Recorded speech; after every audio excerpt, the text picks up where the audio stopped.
بسم اللہ الرحمن الرحیم۔ اللہ کے نام سے شروع کرتا ہوں جو بڑا مہربان نہایت رحم والا ہے۔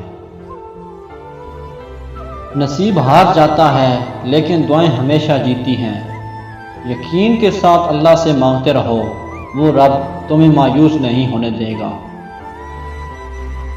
زندگی جب بھی رلائے تو سمجھ لینا گناہ معاف ہو گئے ہیں، اور زندگی جب بھی ہنسائے تو سمجھ لینا دعا قبول ہو گئی ہے۔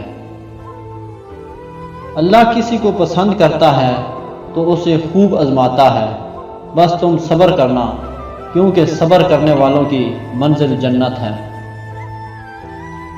وہ لوگ جو کسی کا برا نہیں چاہتے، اللہ تعالیٰ ان کو ایسی منزلیں عطا فرماتا ہے جو ان کے گمان میں نہیں ہوتی۔ 4 چیزیں سنبھال کے رکھو، کامیابی تمہارا مقدر ہوگی۔ نماز میں دل کو، تنہائی میں سوچ کو، محفل میں زبان کو، اور راستے میں نگاہ کو۔ جب اللہ کسی کو پسند کرتا ہے تو اس کی پریشانیاں بڑھا دیتا ہے تاکہ اسے اپنے قریب کر سکے۔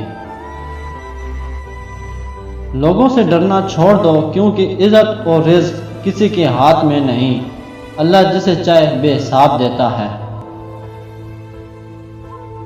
پریشانی خاموش رہنے سے کم، صبر کرنے سے ختم، اور شکر کرنے سے خوشی میں تبدیل ہو جاتی ہے۔ جب کوئی بھی تمہارا ساتھ نہیں دیتا تب اللہ تمہارا ساتھ دیتا ہے، اور اس سے بہتر کوئی ساتھی نہیں۔ پریشان مت ہوا کرو، ٹھوکر ہمیشہ انہیں کو لگتی ہے جنہیں اللہ تھامنا چاہتا ہے۔ غربت انسان کو اپنے ہی شہر میں اجنبی بنا دیتی ہے۔ لوگوں کے غلام مت بنو، جب اللہ نے تمہیں آزاد پیدا کیا ہے۔ اپنے دن کا آغاز صدقہ دینے سے شروع کرو، اس دن تمہاری کوئی دعا رد نہیں کی جائے گی۔ مشکل وقت میں ہمیشہ دعا مانگا کرو، کیونکہ جہاں انسان کا حوصلہ ختم ہوتا ہے وہاں سے اللہ پاک کی رحمت شروع ہوتی ہے۔ جو دل دوسروں کو تکلیف میں دیکھ کر بے چین ہو جائے تو جان لو کہ اس دل میں اللہ رہتا ہے۔ محبت کا اصل حقدار تو تمہارا رب ہے، تم بس اپنے رب کے آگے جھکو، وہ کسی اور کے آگے جھکنے نہیں دے گا۔ جب کبھی تمہارا دل بے چین رہنے لگے تو سمجھ لینا کہ تمہارا رب تمہیں اٹھ کر یاد کر رہا ہے۔ جب تم بغیر کسی وجہ سے خوشی محسوس کرو تو یقین کر لو کہ کوئی نہ کوئی کہیں نہ کہیں آپ کے لیے دعا کر رہا ہے۔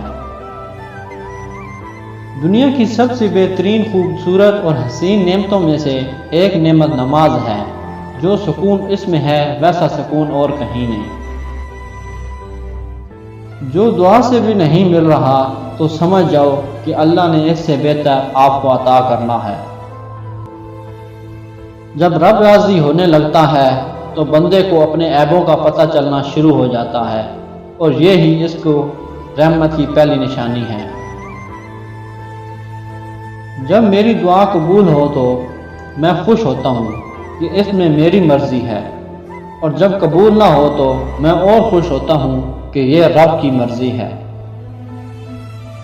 جب بھی تم چاہو کہ تمہاری دعا عرش تک پہنچے اور مستجاب ہو جائے تو پہلے اپنے والدین کے لیے دعا مانگو۔ اگر آپ چاہتے ہیں کہ ایسی مزید ویڈیوز آپ کو ملتی رہیں تو اس چینل کو لازمی سبسکرائب کر دیں اور ویڈیو کو لائک بھی کر دیں۔ جزاک اللہ۔